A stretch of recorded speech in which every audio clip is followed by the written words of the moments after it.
E aí você musicista, você músico, você que também não é músico, você está em mais um episódio aqui do Repercuta. Seja muito bem-vindo, muito bem-vinda mais uma vez nesse podcast que eu estou adorando produzir. Está sendo muito interessante a interação com vocês, o feedback e também a própria produção dos episódios. Você fica mais próximo do que você mais curte, que é a música. E nesse episódio a gente traz uma análise, o que você quiser chamar, um audiodocumentário, um episódio temático sobre a seleção para baterista do Dream Theater, que aconteceu em 2011, completando 10 anos dessa seleção. A gente analisa como foi essas audições. Foram 7 bateristas concorrentes, que culminou na escolha do Mike Mangini, ele que permanece na banda até hoje. E como o tempo passa rápido, 10 anos, e mais histórias são contadas, o tempo continua, o tempo corre, e a gente vai escrevendo histórias e mais histórias. Esse processo seletivo para assumir as baterias e substituir o grande baterista Mike Portnoy na banda nova-iorquina foi um verdadeiro show na época, que mobilizou fãs, críticos, público de forma geral, e a gente repercute todo esse processo a partir de agora. Eu sou Jade Tavares e tu é muito bem-vindo, muito bem-vinda para ficar comigo aqui, para a gente conhecer mais uma história no mundo da bateria, da percussão e da música. Mas antes de a gente entrar mais propriamente dentro desse processo seletivo, né? Essa escolha do novo baterista do Dream Theater, e que agitou, de certa forma, né, a base de fãs, enfim, não só os fãs, mas também pessoas entusiastas da banda, da música, do rock, como virou um acontecimento. Antes disso, eu também quero contextualizar a própria história da banda, até para quem não é fã, para quem também não conhece a fundo. Eu acho importante a gente trazer esses ingredientes também, para contextualizar, como eu já falei, e também mostrar o cenário dessa história que a gente vai contar aqui.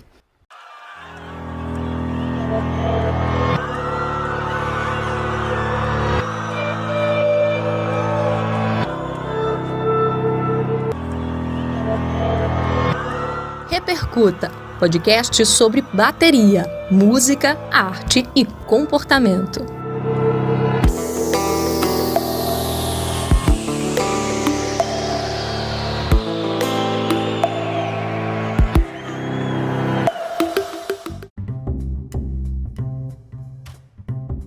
O Dream Theater, ou Dream Theater, como eu chamo quase sempre, é uma banda de metal progressivo dos Estados Unidos e foi formada ainda durante os anos 80.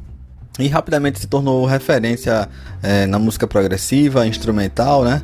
E também na parte técnica dos músicos que passaram ou que permanecem no grupo.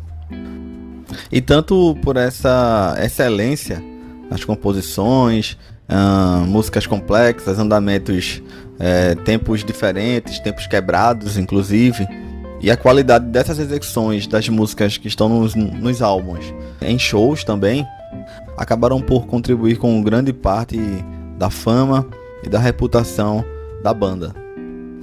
Os seus integrantes se conheceram na Berklee College of Music, nos Estados Unidos, com a formação composta com John Petrucci na guitarra e John Myung no baixo, e depois Mike Portnoy, um dos co-protagonistas desse episódio, dessa história que a gente está contando, na bateria. Se juntaram ao grupo o vocalista Chris Collins e o tecladista Kevin Moore na época, e logo modificaram o nome de Majesty para Dream Theater. Daí então a gente poderia detalhar álbum por álbum, passo por passo, mas eu quero passar um pouco mais rapidamente, porque, enfim, a banda é super conhecida, e análises desse tipo já existem de fácil acesso, inclusive na internet. Mas o primeiro período que a gente pode destacar é entre 88 e 94, quando a banda lançou sua primeira demo com 6 músicas, e nessa pegada do metal progressivo, com alguns traços de música clássica também. E aí veio a primeira mudança de vocalista, o Chris Collins saiu e entra o Charlie Domicini. E é com essa formação que eles lançam o primeiro álbum, o When Dream in a Day Unit. Esse único álbum gravado com a voz do Charlie Domicini. E após vários testes, eles encontraram o vocalista que permanece até hoje, Kevin Labrie, ele que participou da banda Winter Rose. Ele acabou modificando o nome para James Labrie, que é usado até hoje. Já em 92 eles lançam o segundo álbum, Images and Words, mais um álbum com ótima recepção do público.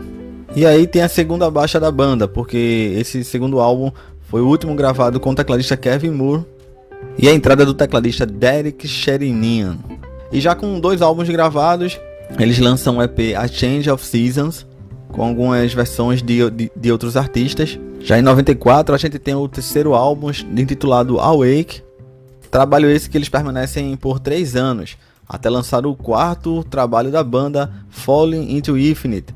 E aí eu aproveito para fazer um parênteses de uma experiência pessoal mesmo, que foi por onde conheci a banda, com esse álbum, mas bem depois, assim, acho que início dos anos 2000, eu não sei, eu não lembro exatamente como, mas eu acabei conseguindo um álbum, esse CD, uma cópia desse CD, original na época. Eu lembro que eu gostava muito da capa, a capa é uma capa que retrata o mar e 2 pessoas de frente uma para as outras com binóculos, né? E, inclusive a visão de quem tá vendo a capa também é através de um binóculo, também lembra um binóculo. Eu lembro que eu gostei muito da capa e, apesar de ser um álbum tratado por crítica e público como sendo um pouco mais comercial, mas na época, acho que 2006, 2007 eu tive acesso a isso. E acho que na verdade até um pouco depois, acredito eu que tenha sido no início do meu curso na faculdade. Eu fiz comunicação, acredito que tenha sido nesse período. E apesar de ser tratado, como eu disse, como um álbum mais comercial, pra mim, quando eu coloquei pra ouvir, pra mim eu já não entendia muita coisa daquilo, dada a complexidade e tudo, né? E o nível técnico da banda. Eu que tava começando, tinha pouco tempo ainda como músico, como baterista. E aí nem sei qual foi o destino desse álbum. Não sei se eu fiz troca, se eu vendi, eu não vou lembrar muito bem, mas é uma capa que, durante as pesquisas aqui para trazer para vocês aqui nesse episódio, contar essa história, como eu gosto de falar, a gente vai tendo lembranças, né? E aí eu lembro bem dessa época, e essa capa para mim é bem emblemática, assim. Para quem é fã, acredito que não seja nada super especial, nada emblemático, mas para mim é. Esse álbum, apesar de ser de 97, eu tive acesso em 10 anos depois. Eu nem sabia que era antigo, né? Naquela época.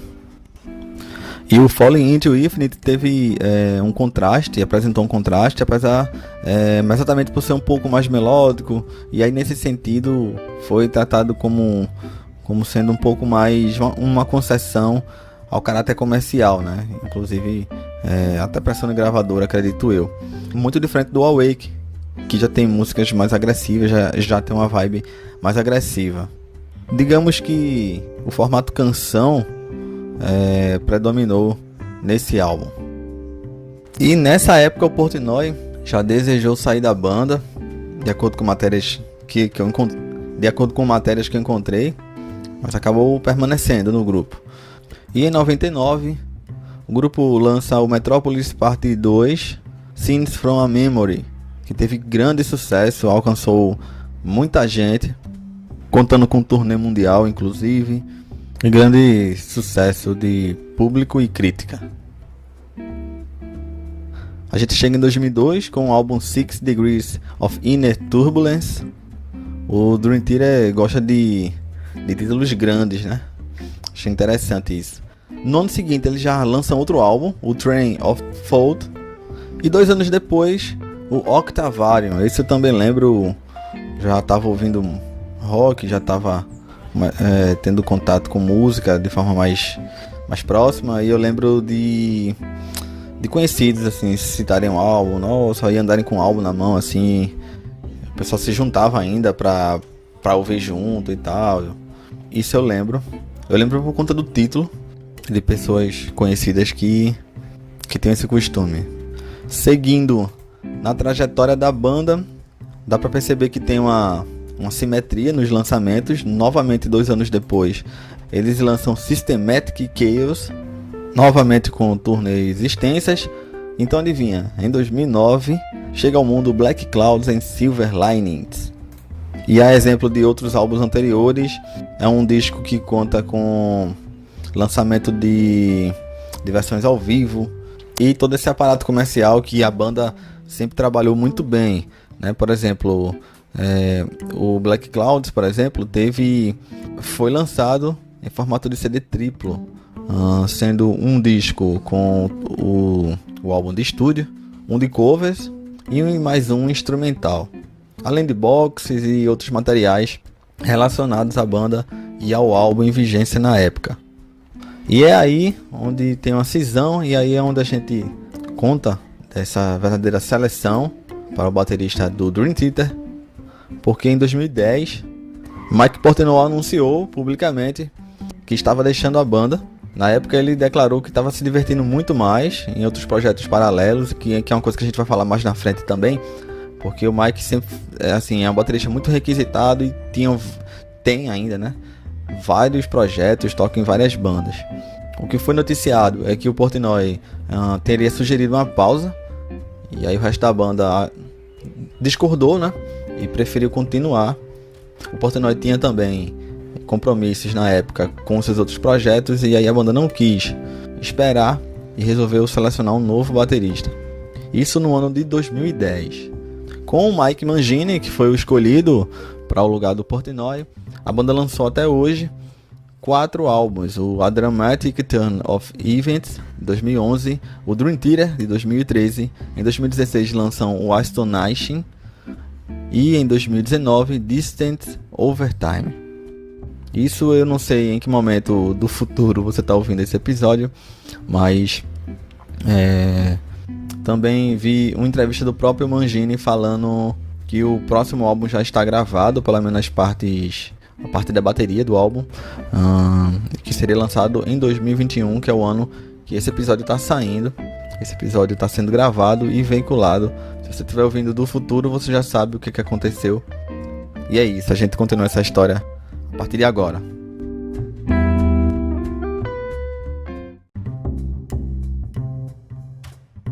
E sim, não posso deixar passar, nesse processo também houve uma troca do tecladista, porque Jordan Hulls entrou na banda, substituindo o Derek Sherinian.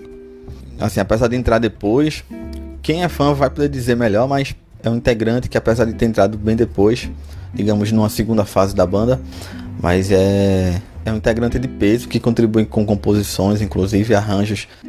Além de ser tecladista, também é produtor, né? Então, cara, assim, quando escolhem, e a gente vai perceber isso mais na frente na escolha do Mangini também, os caras sabem o que estão fazendo, não é nada, tem nada de aventura nisso. Eles sabem quem escolher e quem vai cumprir as demandas e vai contribuir também criativamente e tecnicamente para o grupo, né? Então, o Jordan também já está nesse processo. Em abril de 2011, o Dream Theater divulga o nome do novo baterista, Mike Mangini. Você já deve saber, você que acompanha a banda. Não é spoiler nenhum, a gente vai detalhar um pouco o processo da escolha dele, com a audição de 7 bateristas mundialmente conhecidos. E essa dinâmica que é interessante, como foi feito. Assistindo até me lembrou de fato um reality show da coisa, sabe? Souberam fazer em várias medidas que eu vou falar um pouco mais na frente. Coisas que são constatações, e também eu quero também dar um pouco da minha opinião aqui. Mas antes de detalhar também, listar os candidatos da época e também destrinchar um pouco melhor o processo da seleção, que está público, até no YouTube você encontra. Quero falar um pouco do Portnoy e, assim, para fazer a gente entender também o porquê, né? Porque a gente, assim, mudanças de formações em bandas é uma coisa comum. Vocalista, acredito que seja uma mudança um pouco mais sensível, né? Porque é a voz do cara, a assinatura do cara. Não que em outros instrumentos você não possa assinar, né? Tem bateristas que você escuta e, por exemplo, eu sei que é fulano, assim, eu sei que isso aqui é fulano, eu sei que essa marca aqui é de fulano, eu sei que isso aqui faz parte de tal baterista. Mas talvez o vocalista seja um pouco mais sensível porque fica muito na cara, né? E aí, por que Portnoy, né, um baterista, houve toda essa cerimônia, digamos assim, ao redor da saída dele da banda? E aí eu queria falar um pouco sobre ele.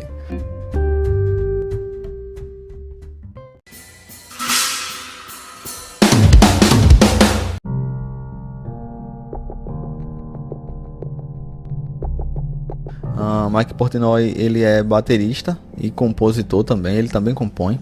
Ele ajudou a fundar a banda, inclusive, então tem esse peso. Muito premiado, por exemplo, a revista Modern Drummer, por ano, ela premia bateristas pela contribuição deles à música e ao instrumento de forma geral.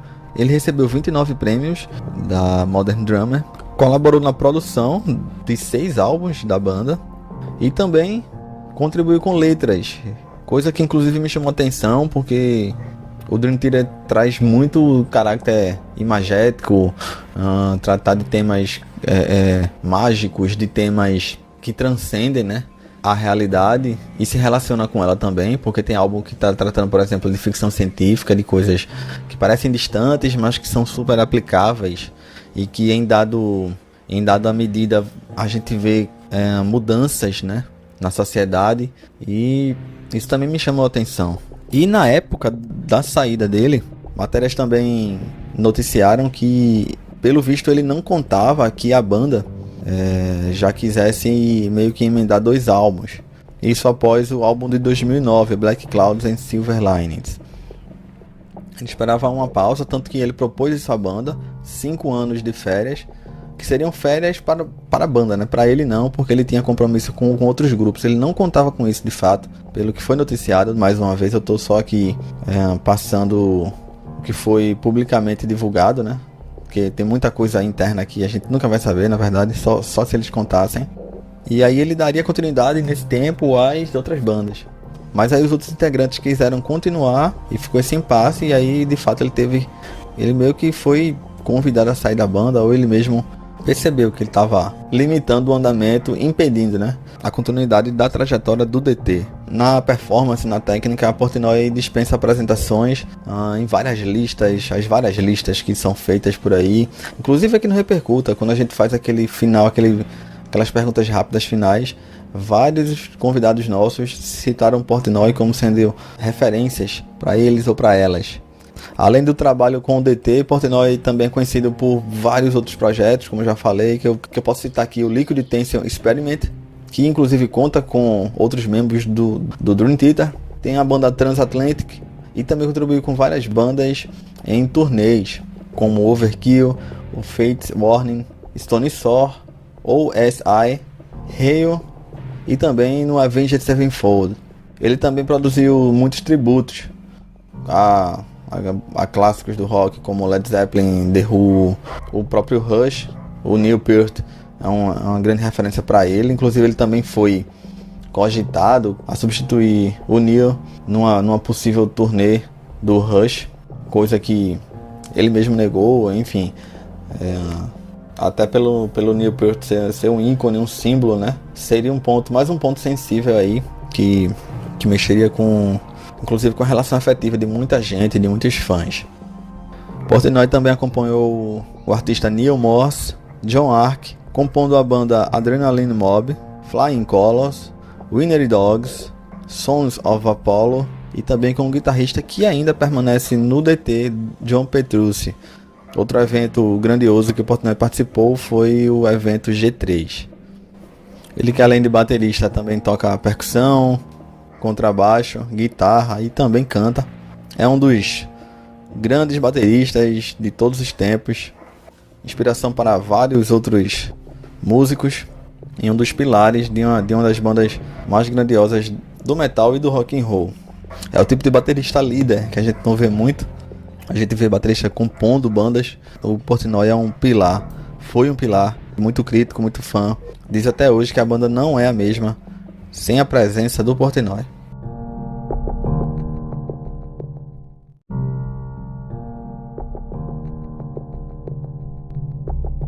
Entre 2010 e 2011, ali no final de 2010 para 2011, os integrantes do DT não queriam parar, não queriam dar um tempo nos lançamentos da carreira da banda, enquanto Mike Portnoy queria parar, mas apenas com o DT, porque ele tinha compromissos com outras bandas E daí ficou um impasse. Com a saída dele da banda, saída forçada nessa ocasião, e além dessa questão em si, também haviam divergências financeiras, além da questão de disponibilidade de datas e também questões administrativas.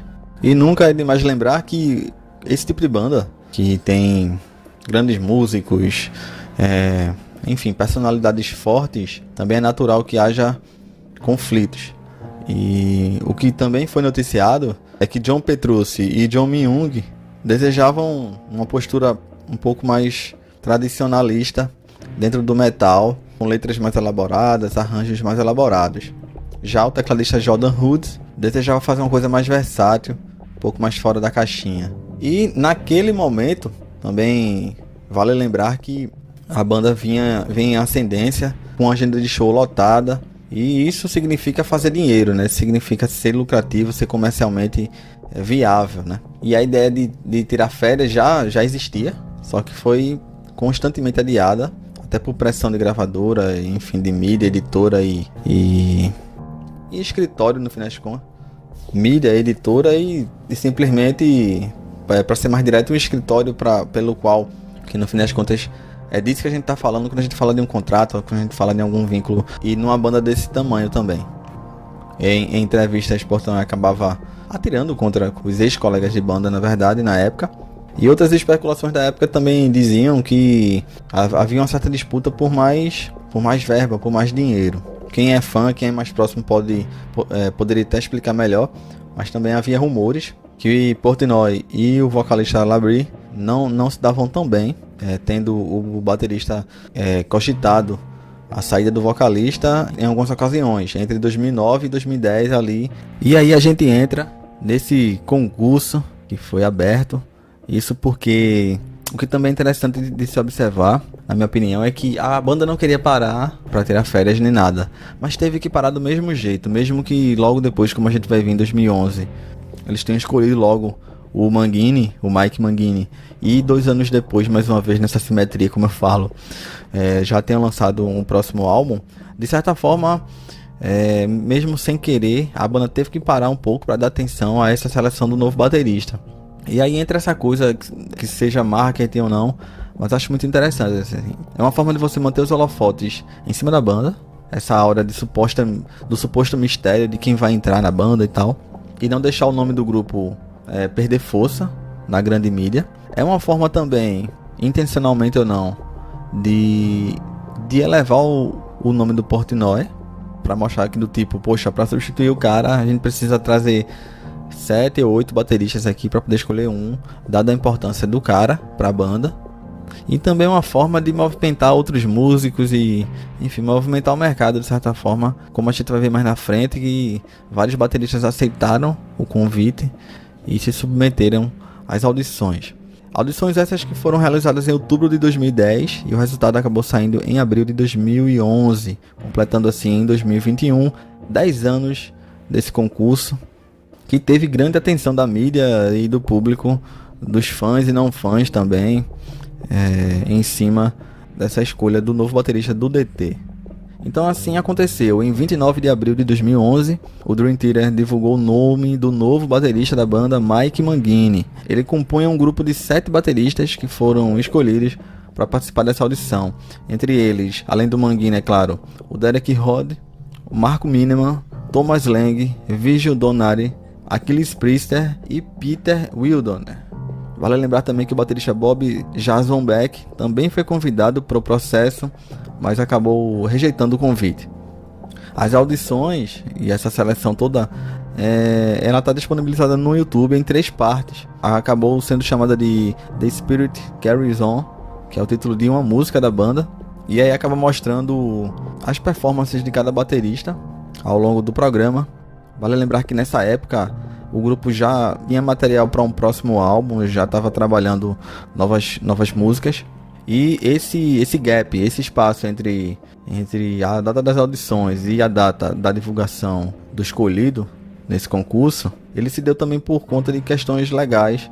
Acredito eu que por conta de direito autoral, esse tipo de coisa, porque já tinha trecho de música que já estava sendo trabalhado No dia 8 de junho do mesmo ano, foi divulgado nas redes sociais o nome do novo álbum, à época, né?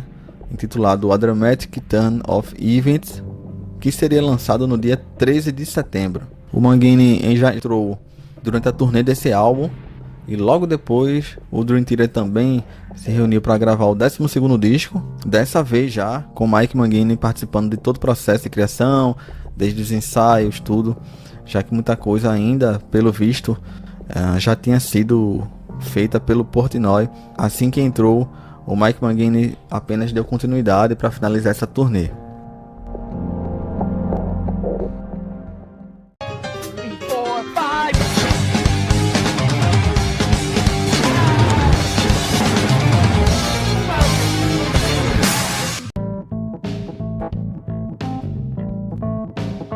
E aí a gente entra nesse documentário que foi o que de fato se tornou depois essa seleção do novo baterista do Dream Theater, ainda em 2011. O programa abre com os integrantes explicando a saída do Portnoy, evidenciando a importância dele na banda como fundador, e que tratavam ele enquanto um irmão, na verdade, e não apenas um companheiro de trabalho, de banda. Nesse trecho, esse início eu já achei meio chapa branca, porque eu já tinha também lido as matérias que mostravam essa questão financeira, essa questão logística, esses conflitos de agenda e criativos. Ou seja, não foi apenas uma saída que estava todo mundo surpreso. Eu também queria destacar aqui que, assim, eu não tinha assistido esse tempo todo esse programa, eu não assisti, e assisti exatamente pensando nisso, assim, eu fazendo pesquisas, eu disse, poxa, posso levar isso aqui pro Repercuta, a gente pode repercutir esse fato, é um fato importante para a bateria, e para quem gosta de música, para quem gosta de histórias, como a gente sempre fala aqui no Repercuta. Eu disse, poxa, agora é o pretexto para que eu assista. É o tipo de conteúdo que tá aí na internet há anos, sabe, e a gente tentando dar conta de tudo, a gente deixa passar coisas, né? E aí eu assisti pela primeira vez exatamente pra, assim, foi quase como por encomenda para trazer aqui e para dar minha visão também desse processo. Não sou fã da banda, não sou um profundo conhecedor da banda. Portnoy, mesmo que você não queira, se você toca bateria e você é minimamente ligado nas coisas, o nome de Portnoy, ele não passa despercebido. Já tinha visto muitas coisas, muitos vídeos. Eu tinha meio que consumido a banda através dele, dentro do que eu conheço da banda, claro. E vídeos de solos, assim, e claro, vários bateristas repetindo citando ele e tal. E aí você vai, você comprova a importância do cara. Então esse início do documentário, achei um pouco chapa branca. E claro que eles não colocariam os reais fatos pelos quais Mike Portnoy saiu da banda. Logo depois a gente percebe que há uma certa pressa para gravar esse outro álbum. Não sei se era imposição de gravadora também, força de contrato. Tanto pela conclusão dessa turnê, como também, é claro, pela gravação do álbum que viria depois, o auto-intitulado Dream Theater de 2013. Logo em 2010, Mike Portnoy tinha substituído o baterista do Avenged Sevenfold por conta do falecimento dele. E aí a gente entra na lista de 7 bateristas que foram testados. Os testes foram realizados no estúdio em Nova York durante 3 dias. Peter Wilder tocava na banda Darkane na época. Aquiles Priester, conhecidíssimo, à época tocava com Paul Dynamo, já tinha saído do Angra e também era o líder do Hangar. Marco Miniman, que compunha a banda do Joe Satriani, entre outros grupos como Creator. Virgil Donati, que além de carreira solo, claro, compunha os grupos Seven Day Hard Way em Planet X. Derek Rod, esse durante a carreira fez parte do Today Is The Day, Nile e Hate Eternal, para ficar entre as principais bandas aqui de cada baterista. A gente podia citar muito mais grupos. O Mike Mangini, que foi quem acabou assumindo a vaga, ele que já participou das bandas Extreme, Annihilator, compondo a banda do Steve Vai e também a própria banda do John Petrucci também. E por último, Thomas Lang, ex-Glenn Hughes, Robert Fripp, à época. Já o Bob Jarzombek, que recusou, era conhecido pelo trabalho com as bandas Riot e que depois continuou sua carreira também pelo Fats Warning. Quem abre as audições é o próprio Mike Mangini. E assim, a impressão logo de cara que a gente tem é que, poxa, poderia ter sido ele ali, logo de cara. Minhas impressões aqui, eu vou aproveitar para a partir de agora também expressar minhas impressões e opiniões aqui. Parecia até que ele já sabia. Assim, claro que todos os bateristas já receberam uma lista, eu falo mais na frente também, das músicas que seriam executadas. Mas assim, uma coisa é você saber qual música e aí mecanicamente você executar. O Mangini, você já percebe o metabolismo entre ele e a banda. Inclusive ele não só executa, ele performa durante a audição dele. E pra mim, no momento que eu tava vendo, já podia ter sido ele de cara mesmo, assim. O Mike, que é muito próximo do outro Mike, o Portnoy, que deixou a banda depois de 25 anos, ele no depoimento ele explica que tem a vontade de trazer a assinatura dele para a banda, mas sempre respeitando o Portnoy e também não querendo emular o que o Portnoy era. Já o Derek Rod citou um pouco o trajeto e o tempo de voo para chegar lá em Nova York. A gente vê em um dos trechos que cada baterista recebeu uma carta dando boas-vindas pela audição, agradecendo por ter aceitado o convite, e também alguns acessórios como camisa e chapéu da banda. Eu acredito que foi uma ação de marketing muito boa, porque, como eu falei, além de substituir um fundador da banda, que tem toda a história, seguidores e tudo mais, ainda valoriza essa saída dele, a saída do Portnoy, e eleva cada um dos 7 bateristas. Até para participar de uma audição dessa, você teria que estar entre um grupo, né, bastante específico. E aí, na minha opinião, todo mundo ganhou. Ganhou a banda, o Portnoy ganhou, o Mangini ganhou, os outros 6 que não foram escolhidos também ganharam, uns mais, outros menos. Isso além, é claro, do lado mercadológico, né, que virou quase um reality show. Mais uma vez, eu repito, assim, é produto de quem sabe do que está fazendo, sabe quem vai alcançar, sabe o que aquilo vai significar para a banda e para toda a cadeia que rodeia um grupo desse tamanho, né, uma verdadeira empresa mesmo. O Mike Mangini tocou em 3 discos do Petrucci e também já tinha uma certa proximidade com a banda. Acredito eu que talvez ele fosse até uma escolha natural da banda, mas resolveram fazer todo evento em torno da escolha. Na parte mais técnica, a gente percebe lá no vídeo que cada baterista tinha um tempo que fosse preciso para montar o set dele da forma que fosse mais confortável, mas também não levavam todo o equipamento. Tinha uma bateria lá presente e aí o cara montava do jeito que queria, a parte dos pratos, uma caixa extra, esse tipo de coisa. E havia também um técnico que ajudava na microfonação e, nesse sentido, um hold que podia auxiliar nesse serviço.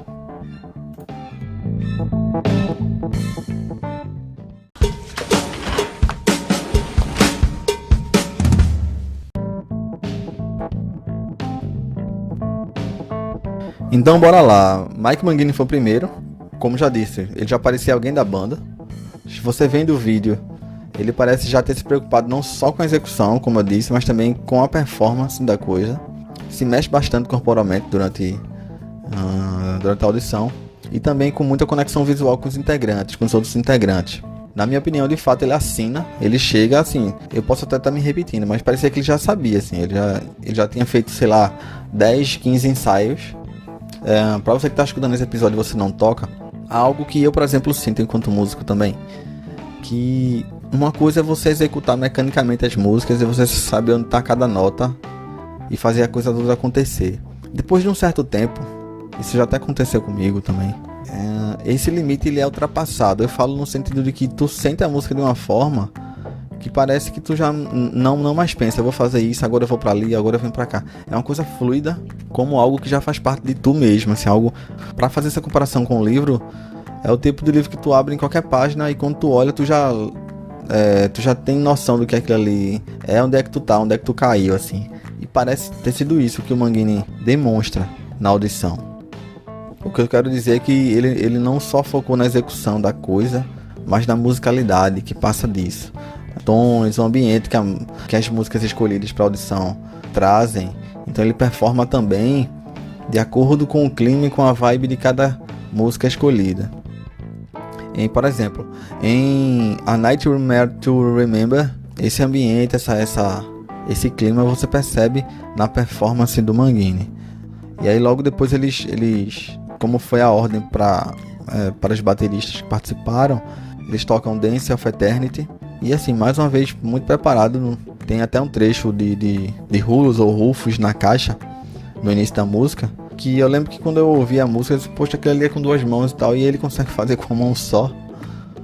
Ou seja, até esse plus, até esse extra, ele trouxe, sabe? Muito preparado mesmo, muito pé no chão também. A feição dele era de quem já fazia parte da banda mesmo. Até em alguns momentos, esse trechinho que ele olha para os integrantes, parece até que ele que está comandando a audição, para falar a verdade. Vale muito a pena você assistir, se você através desse episódio, quando terminar aqui esse episódio, você quiser ir comprovar e tirar suas próprias conclusões. Mas é isso que eu senti assistindo às audições. Vendo apenas o teaser de divulgação, o trecho que colocam do Mike Mangini, eu achei meio performático demais e tal. Mas logo no início essa impressão se foi quando eu de fato fui ver, porque realmente um teaser, um comercial, tem aquele caráter publicitário, né, de chamar atenção ao máximo para o produto. E isso faz parte. Durante as audições, além de tocar as músicas pré-estabelecidas, que a banda já tinha mandado para os bateristas estudarem, foi tentado também um momento de composição livre, com alguns riffs e trecho esse que o baterista não conhecia, que tem acesso ali na hora, com bastante tempo quebrado. Inclusive o tecladista Jordan Rhodes explica as fórmulas de compasso, e Mangini acaba dando conta. Pela fórmula, o que é rapidamente explicado lá pelo Jordan, que seria em compassos de 9, 8, 4 e 4, e nesse ciclo. E essa é a última etapa do teste. O Mangini parece também ter desenvolvido algo ali junto com a banda, mesmo nesse momento livre de meio que improvisação, de certa forma. Sendo dessa forma, as audições compostas por 3 etapas. 2 músicas, A Nightmare to Remember, Dance of Eternity e essa Jam, né? Por que essas 2 músicas escolhidas? Segundo eles, cada música representa uma fase da banda.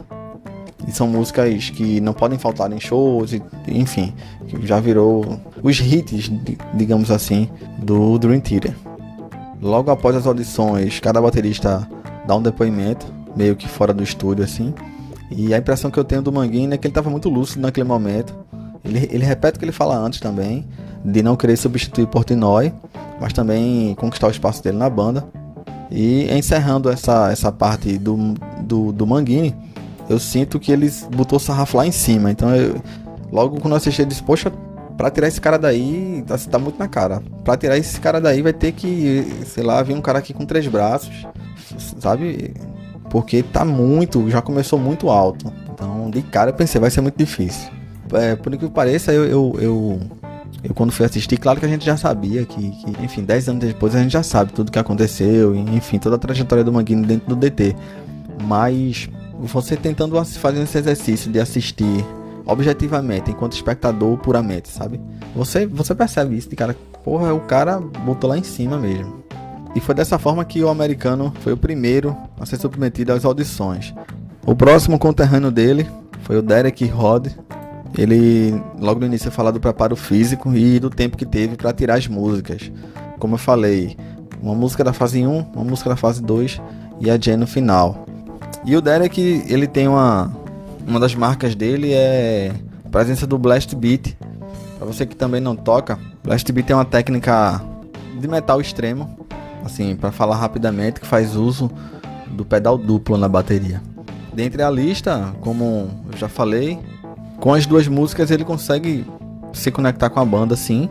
Mas aí foi nesse momento de improviso, nesse momento de jam, que o Derek acabou ficando para trás, na minha opinião. Basicamente uma hora de composição junto com a banda. Metricamente ele pegou as músicas que foram propostas, e na terceira etapa acaba se perdendo um pouco. E aí na hora eu até fiquei pensando assim também, eu disse, porra, e olha que a gente tá falando de baterista consagrado, gente cascuda, gente que faz turnê, gente que estuda muito, que saca muito, tem muita qualidade técnica, física, enfim. Ficou meio na cara que o Derek ele não seria escolhido, mas apareceu e enfim, deu peso também e valorizou esse concurso. O austríaco Thomas Lang é um cara que inclusive eu curto muito o trabalho dele. Lembro que eu tava começando a tocar, eu lembro de passar na rua do Recife, aqui no centro do Recife, onde eu moro, e ver um DVD. E digo logo que não é um DVD original nem nada. Tava na rua assim e era... Eu tenho ele até hoje, inclusive eu tô gravando esse episódio olhando pra ele aqui, que é o Festival Modern Drummer de 2006, que conta com a performance, com a apresentação do Thomas Lang. Depois tive acesso também a algumas revistas, ele explicando a parte de gravação dos álbuns dele.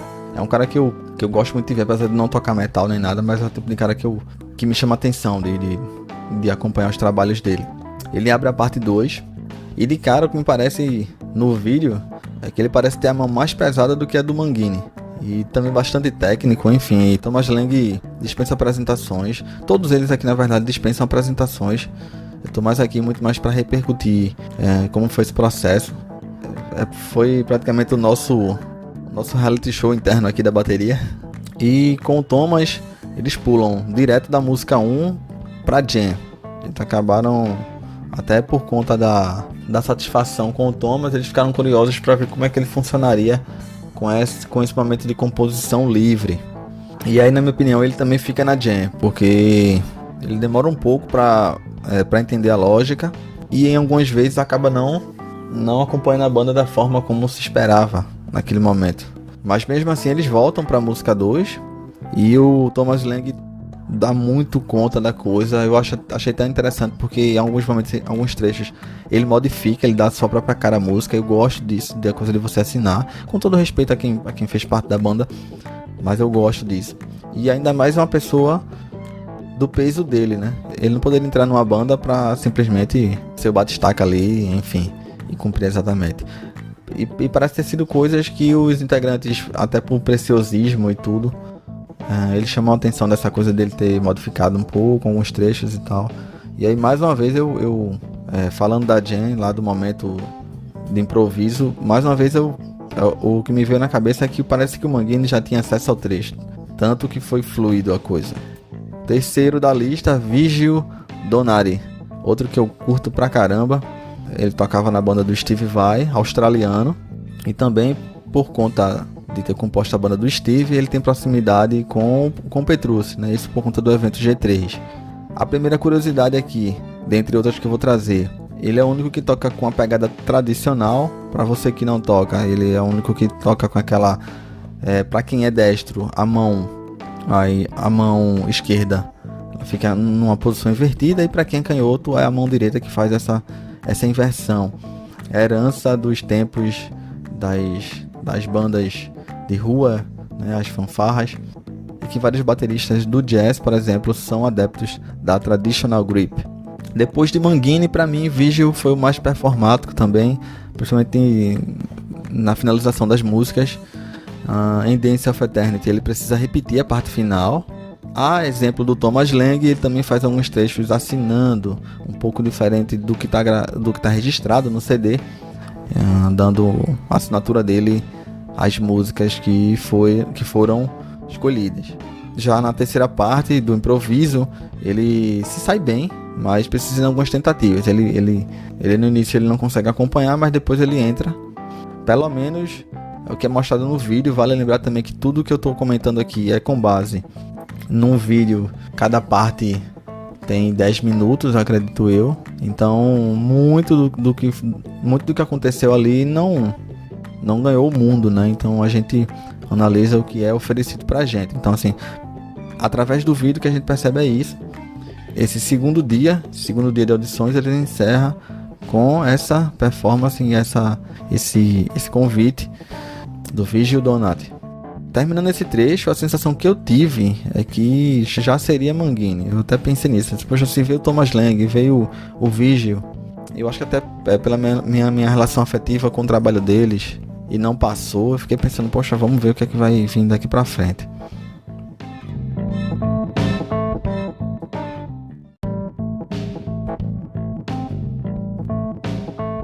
No terceiro trecho, a gente inicia com o baterista Marco Miniman, que foi da Alemanha para lá para fazer o teste, e parecia bastante à vontade, não só na roupa, mas parecia muito à vontade com os integrantes. Nightmare, ele toca muito bem. Spirits Carry On, ele também executa, e assim, a exemplo do Mangini, eu acho que depois do Mangini, eu acho que foi quem mostrou mais paixão na coisa, assim. tocou com, assim, ele parecia mesmo que estava se divertindo e com muita sinceridade na coisa. O desfecho da Jam, inclusive, mostra um pouco disso, assim, o quanto ele se comunicou, o quanto ele estava se doando ali para o momento. E, de fato, para repetir aqui, ele estava se divertindo fazendo tudo aquilo. Os trechos em que o Marco aparece, você percebe que ele está se conectando com os riffs e acordes e arranjos que o restante da banda propunha. E muita vontade mesmo. Repercuta Podcast.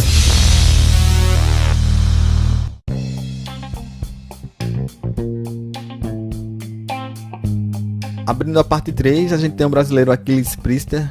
Na época ele estava em turnê com sua banda, o Hangar.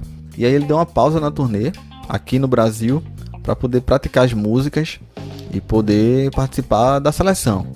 É explicado no vídeo também que ele teve uma dificuldade com o visto para ir para Nova York para poder participar. E olha, só esse fato para mim já é um peso psicológico, inclusive, porque você nem sabe se você vai poder fazer. Você está estudando uma coisa sem saber se vai poder fazer a prova. Imagina, você começar a estudar para algo importante e tu é um dos poucos selecionados para isso, pesa também.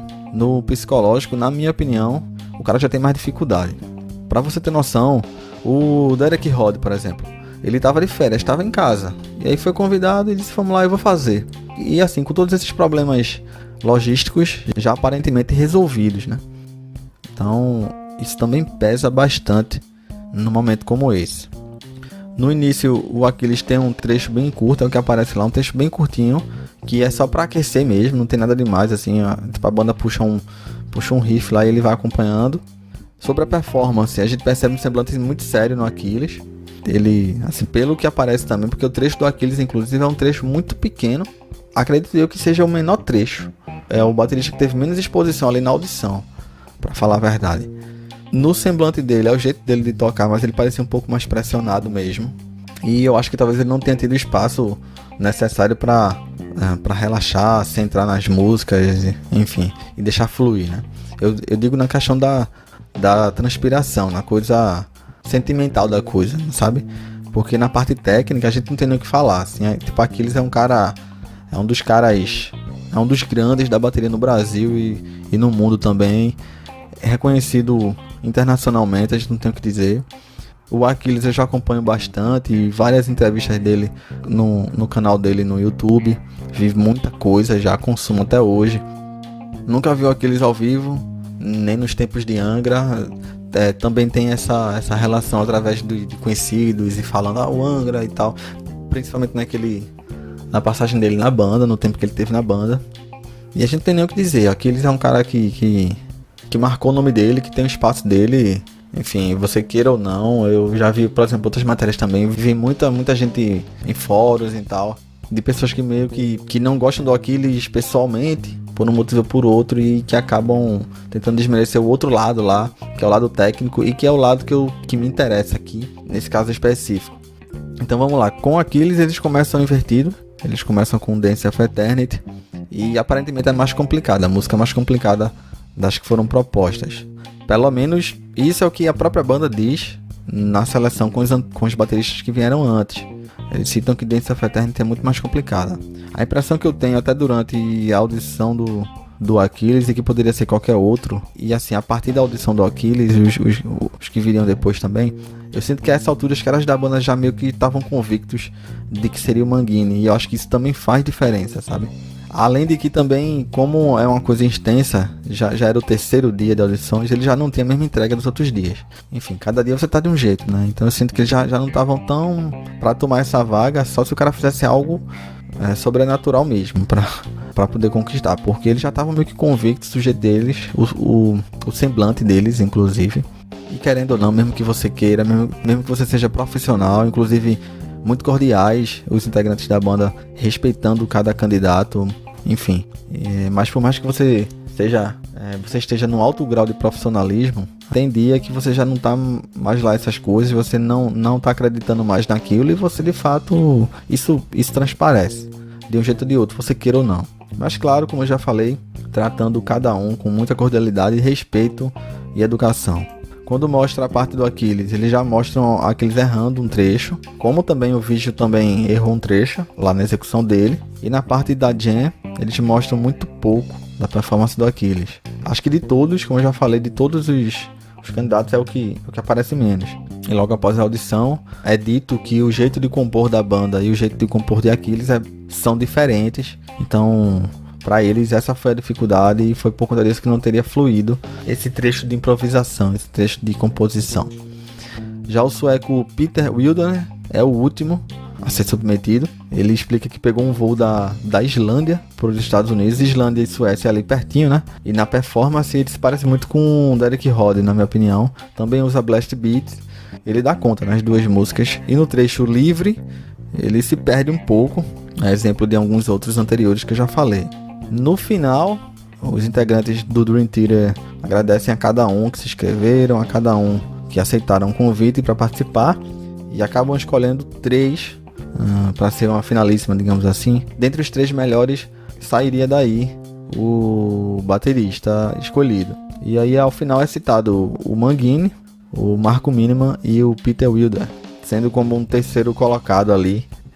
Acredito eu até que por não ter assinado tanta coisa, ele segue o script que é estabelecido e se perde um pouco na parte de composição, mas também não é nada gritante.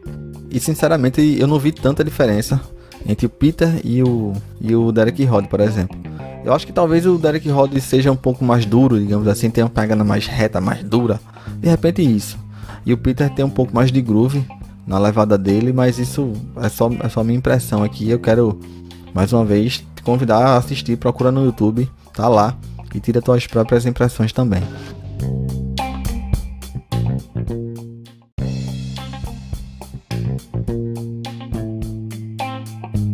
Por fim, os integrantes ligam para o Peter, agradecendo por ter aceitado e por ter participado, mas explicam que vai ficar para uma próxima.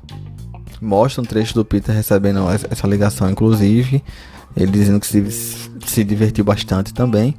E aí eles ficam divididos entre o Mike Mangini e o Marco Miniman. Na escolha, acabam ligando para Mangini, que bem-humorado, ele se emociona, mas também faz uma brincadeira ali com as cerimônias de premiação, assim. Tipo uma brincadeira desse tipo. E a impressão, mais uma vez, que eu tenho é que apesar do teste, ele apesar de passar por um teste, ele já sabia para onde ele estava indo e o que é que ele precisava fazer, né? Na minha opinião, um cara certo pro lugar certo. Eu tô falando isso de fora, eu não sou um grande fã. Você que toca bateria, você que é fã, compartilha comigo, compartilha com a gente a tua opinião. Você deve saber melhor do que eu o que mudou, o que não mudou, qual a importância de Portnoy para a banda para além das questões simbólicas, eu digo na questão do play mesmo, e também quais as qualidades do Mangini para estar onde está também. Tenho certeza que ele demonstra qualidade também para assumir as baquetas de uma banda desse tamanho, né? O documentário ainda mostra a banda no início das gravações do álbum que viria, isso em janeiro de 2011. E é dessa forma que Mike Mangini assume a bateria do Dream Theater em 2011, completando 10 anos em 2021. De lá pra cá ele participa de 4 álbuns: o A Dramatic Turn of Events 2011, Dream Theater 2013, A Stone Ashen em 2016. Esse eu ouvi completo. Esse tem até um trabalho muito interessante no próprio YouTube que eu achei, porque como é uma história que gira em torno de distopia, futuro alternativo e sci-fi, né, ficção científica, tem um vídeo no YouTube em que é praticamente uma tradução, é meio que uma leitura de um disco guiado, digamos assim, sabe? Tipo uma leitura guiada de um disco, melhor dizendo. E muito bem feito, trabalho de fanfic mesmo, fã fez e assim, foi muito legal de acompanhar dessa forma. E o Distance Over Time, que é o último disco lançado em 2019, há uma entrevista do Mangini em 2021 que ele já explica que as baterias estão prontas para um próximo álbum e que é só aguardar aí a data e que seria um dos discos mais exigentes, mais desafiadores da trajetória dele. Trazendo algumas curiosidades também, até durante a repercussão desse produto que virou essa seleção, um dos comentários que me chamou a atenção foi que dizia que a banda já queria o Manguini desde o início e só fez os testes para fortalecer a imagem dele, né? Isso faz muito sentido para mim. E assim, eu fico pensando até, se depois de uma seleção dessa, com tantos bateristas excepcionais, o Manguini ainda é atacado por fãs, ainda é contestado, sabe? Imagina se ele entrasse sem, assim, de vez, sabe, assim. Eu acho, inclusive, que dada a proximidade dele com o Mike Portnoy, eu acho que se até o ex-baterista desse a bênção a ele e chegasse publicamente dizendo, não, esse é o cara, mesmo assim os fãs acho que contestariam. Então faz todo sentido fazer esse teste, como eu já falei antes, por toda a questão mercadológica, é claro, mas também faz sentido para fortalecer um pouco e meio que proteger também o Manguini, para deixar ele mais à vontade para trabalhar. Outra curiosidade é que quando os bateristas vão entrar na sala para fazer a audição, meio que aparece tipo um card no vídeo. É tipo aqueles cards de desenho animado, de super-herói, que mostra o superpoder do cara e tal. Aí mostra o nome do cara, mostra o país, mostra a carreira dele, a trajetória dele pregressa, né? O currículo do cara. Demorei tanto pra lembrar desse nome. Um breve currículo do cara. E o que é curioso é que o Aquiles acabou tirando o nome do Angra da ficha dele, mesmo sendo a banda, acredito, o maior holofote da carreira dele, né?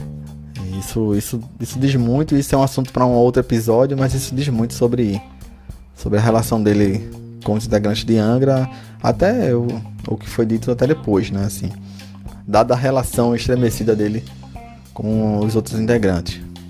No vídeo em que o Manguini recebe a ligação, muita gente falou também que poderia ter soado falso. Eu acho que pra mim também soou. Parece que ele precisava ter uma reação super emocionada, senão não valeria a pena. Então ele chora e tal. Eu achei um pouco performado mesmo. Mais uma vez, parece que ele já sabia que seria ele. Meio que houve aquela necessidade dele mostrar que isso é o ápice da carreira dele e tal, pra valorizar, né, essa troca.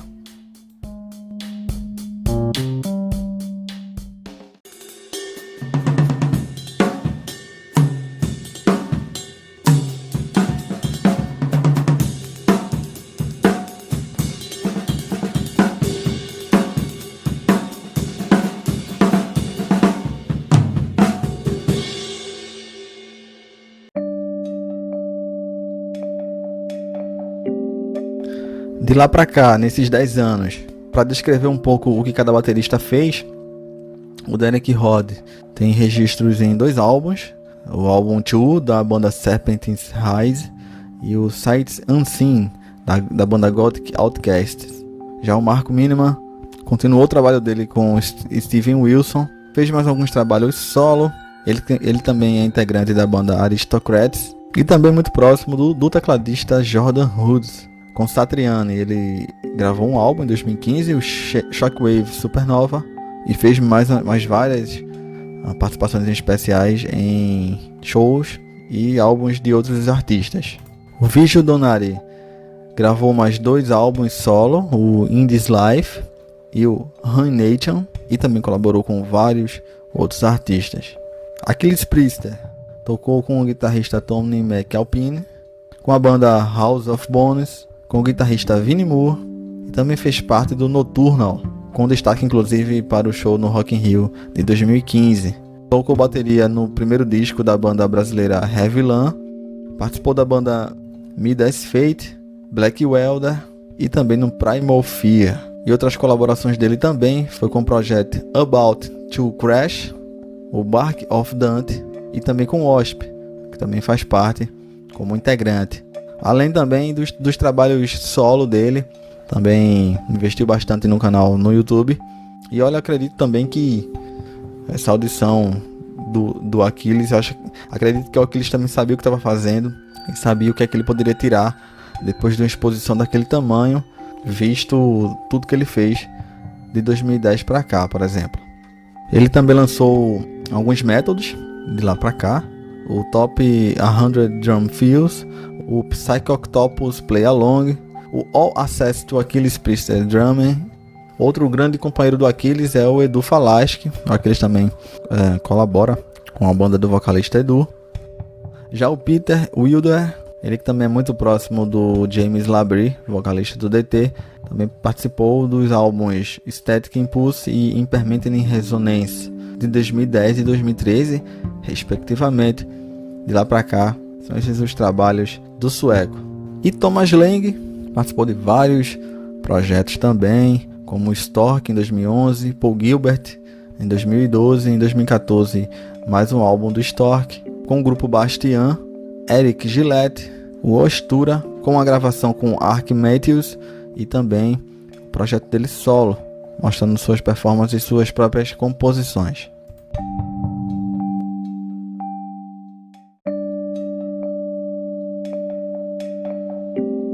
Outras curiosidades que vieram depois sobre declarações, por exemplo, o Derek Rod acabou falando, eu vou até ler um pouco daquilo que ele declarou. Eles tocaram alguns riffs para ver a velocidade com que eu podia executar coisas complexas. Isso foi divertido, mas ao mesmo tempo eu podia dizer que eles estavam procurando por um cara que vai vir e gravar um álbum inteiro sob holofotes. Eu nunca quis trabalhar desse jeito, já que acredito que se a indústria, que precisa lançar um álbum rapidamente, acaba atropelando a visão musical, que demora para criar o melhor que você pode, e então por fim, isso direciona onde a banda termina no futuro. Gosto de sentar com os riffs por alguns dias no mínimo e criar a melhor parte possível, diferentemente da escolha automática. No que tange a transparência da banda com os fãs, tenho certeza que eles querem isso, mas há algumas questões legais que precisam ser resolvidas e que requerem cuidado sobre o que pode ser dito ou anunciado. Tenho certeza que os fãs podem imaginar o que é. E tenho certeza de que eles sabiam quem eles queriam antes mesmo dessas audições serem pensadas. Uma coisa que foi dita abertamente a mim foi: quem quer que seja, será uma escolha dos fãs, alguém com quem os fãs estejam completamente felizes. Eu estive muito ocupado durante esse período, apenas algumas semanas para aprender uma música de 20 minutos, uma balada e uma música bastante técnica, com 30 mudanças dentro de um espaço de 3 minutos. E no final ele acaba sorrindo. Eu acho que esse depoimento diz muito sobre esse processo mesmo, esse caráter mercadológico da coisa também, e o quanto estava integrado com um mercado consumidor de fato, né? Eu sinto que, fazendo aqui a pesquisa para o roteiro, a exigência é muito grande. Era de um cara que chegasse e tocasse quase que automaticamente músicas longas, tempos quebrados, complexos, que chegasse e resolvesse. Isso é muito difícil. Outro ponto curioso que eu encontrei foi que o Vigil Donati, ele tinha uma banda cover do Dream Theater lá na Austrália, isso no começo da carreira. Já Marco Miniman, isso já numa entrevista de 2020, ele para o site Road Metal, declarou que não conhecia as músicas do Dream Theater na época, disse que foi divertido e que, para falar a verdade, não levou aquilo tão a sério assim. Ele é muito próximo de Portnoy também e quis arriscar, quis tentar para ver o que é que ele sentia naquela experiência, ter aquela experiência, né? Tanto que ele acaba dizendo: eu não considerei que estava realmente sendo testado para entrar na banda, foi somente uma decisão divertida. Foi como se eu dissesse: ei, vamos nos divertir um pouco fazendo uma jam. O Marco também tocou com o Jordan Rhodes, o tecladista da banda, em vários outros projetos, então também foi um da lista, né? Até previsível. O Marco ainda acrescenta: eu sequer conhecia a obra do Dream Theater. Eles me passaram algumas músicas e eu simplesmente as aprendi e toquei no momento em que apenas pensei ser uma diversão. Mas quando eu toquei, de repente aquilo se tornou muito sério e eles gostaram. E eu também gostei. Mas eu não era o cara certo para eles. Eles me perguntaram: quantos álbuns do Dream Theater você tem? E eu respondi: nenhum. Então eles perguntaram: quantas músicas nossas você conhece? Eu disse: bem, só acho que vocês pediram para eu ouvir. Esse momento foi crucial porque eles estavam procurando por alguém que realmente queria fazer parte da banda e queria excursionar com eles em tempo integral. Nessa mesma entrevista, Marco também diz que não teve dificuldade para pegar as músicas propostas. Já sobre Achilles, dando uma entrevista para um outro podcast, ele falou um pouco sobre a passada dele nesse teste. Disse que vai falar um pouco mais num documentário que ele está produzindo. E no final ele acaba evidenciando mesmo a participação dele. Isso porque, enfim, aqui no Brasil tem muito debate, né? Nesse sentido do: o cara mereceu, o cara é bom, o cara é ruim, esse tipo de coisa. Esse debate de juízo de valor que que eu aqui no Repercuta não quero trazer esse tipo de coisa, mas o Aquiles ele também foi um pouco atacado, né? As pessoas tentando desmerecer a participação dele lá.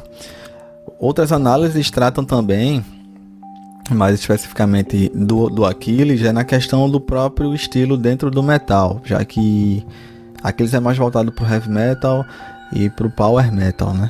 O DT tem uma veia um pouco mais progressiva, então talvez por isso também não tenha tido tanta consonância entre ele e a banda. Mas eu tenho certeza que tudo que o Aquiles podia ganhar, para além daquilo ali, assim, o que ele podia extrair daquele momento ali, ele pra falar a verdade, eu acho que ele usufrui até hoje. É inteligente, ele tinha noção do que tava... Ele tinha noção do que aquilo representava naquele momento e o que representa até hoje, na verdade. Aproveitei também para ler algumas críticas de alguns álbuns pós-Manguini, né? Por exemplo, uma crítica no site Whiplash, que foi produzida pelo jornalista Daniel Júnior em 2016. Ele já diz aqui: o Dream Theater, muita pretensão e pouca qualidade musical. Isso se referindo ao Astonishing, que é o álbum até que eu falei, que tem um trabalho muito interessante no YouTube. Enfim, essa matéria você pode encontrar lá no Whiplash. E também já sobre o Distance Over Time, que veio logo depois do Astonishing, uma matéria do site do Igor Miranda. Já diz: Dream Theater agrada ao notar que menos é mais em Distance Over Time. Então, são visões diversas e que cada um constrói a sua própria experiência a partir da obra da banda. E para encerrar, o que eu sinto ouvindo algumas coisas do DT, para além da técnica, para coisa dos símbolos, as bandeiras. Eu gosto de quando se aproximam da ficção científica, de temas assim, isso me ganha fácil. Falo isso numa boa. Mas acho que às vezes também, e aí acredito que seja mais uma questão minha mesmo, de limitação ou de identidade mesmo. Para mim, os temas assim, que se aproximam da ficção científica são os melhores deles para mim, exatamente pela música. Aos meus ouvidos ela soa um pouco fria mesmo, soa um pouco... eu não sei se é a intenção, mas às vezes algumas músicas elas se aproximam do que seria uma inteligência artificial compondo uma música. E eu não tô falando nada tão distante assim. Matérias recentes mostram que uma inteligência artificial compôs uma música com base em frequências, em padrões de frequências, de timbragens. E a gente até para fugir um pouco assim, fazendo um parênteses gigante, eu acho que a gente caminha para muita coisa nesse sentido, não só na música, mas na vida em sociedade mesmo. É um tema para um outro debate, para uma outra conversa. E a música acho que é mais uma das áreas. Voltando pro DT, o que eu sinto é isso, muitas vezes. Algumas músicas eu vibro, algumas músicas não. Mas se você me dissesse que algumas músicas, olha, isso aqui foi um robô que fez, de tão milimetricamente construído, eu acreditaria. Por um lado, demonstra a qualidade técnica e de composição e de criatividade dos caras. Por outro, pode muito bem passar uma ideia de frieza e de que o compromisso com o formato é maior do que a mensagem. Mas isso, cada um tem a sua impressão, cada um pensa de um jeito. E tô dizendo isso sem nenhum juízo de valor, na verdade. Isso é a parte das opiniões, né? Mas é o que eu capto, é o que chega pra mim, aos meus ouvidos. Mas isso também, por outro lado, eu acho que também se deve porque eu não me encaixo na linguagem proposta também. Então de repente é isso. Eu não sou um cara do metal, não sou um cara super virtuoso. Pra fechar, eu acho que de repente é até uma mistura das duas coisas, né? Eu até acabo lembrando de outras coisas, como eu já falei no início, sobre o convívio, né? Como é que eu conheci a banda. E aí eu lembro bem, pra você que escutou o nosso episódio aqui, o episódio que eu gravei de apresentação do podcast aqui do Repercuta, eu falei um pouco sobre o período em que eu estudei, o início no contato com o estudo. E aí eu lembro que um dos colegas da turma de bateria citava bastante o Dream Theater como influência e tal. Ele ficava tentando tocar, ele curtia bastante. Além disso, também tinha outras pessoas que não tocavam, mas que eu via com CD e meio que um falava pro outro: escuta isso aqui, duvido que tu faça isso aqui. sabe? Era esse tipo de coisa assim, escuta isso, os caras são foda e tal. E aí ficava nesse imaginário também quando eu não conhecia o grupo. E deixa até aproveitar também para falar sobre as passagens deles aqui no Brasil. Pelo visto, nas turnês da banda, o Brasil é parada obrigatória praticamente. Pelo que eu percebi, se eu tiver errado, se tiver faltando alguma data, vocês podem me corrigir. Mas pelo que eu vi, eles passaram pelo Brasil em 97, 98, 2005, 2008, 2012, 14, 16 e também 2019. Tá aí um mercado importante para eles, o Brasil também, né? E voltando um pouco também sobre o sentimento que passa toda essa seleção, é que, como eu falei no início, além de fortalecer a imagem do Mike Mangini, fortalecer a do Portnoy também, fortalecer a marca da banda como um todo, fortalece também os outros integrantes também. Eu sinto que passa aquela sensação de que, enfim, para tocar com eles não pode ser qualquer um, né? Para poder compor e para poder fazer parte da mesma banda que eles, não pode ser qualquer músico. E esse foi mais um episódio aqui do Repercuta Podcast. Espero que você tenha gostado. Agradeço a presença de cada um aqui que vem consumindo os episódios, vem acompanhando o meu trabalho. E é isso, 10 anos já, no instante passa, da seleção para baterista do Dream Theater, o verdadeiro reality show, o verdadeiro concurso que foi o Spirit Carry On, que ganhou o mundo em 2011. Para você que é fã, para você que também não é fã, para você que é músico, musicista ou que também não é, eu agradeço a você por chegar até aqui nesse episódio e a gente se encontra, a gente se escuta no próximo episódio aqui do Repercuta. Um forte abraço.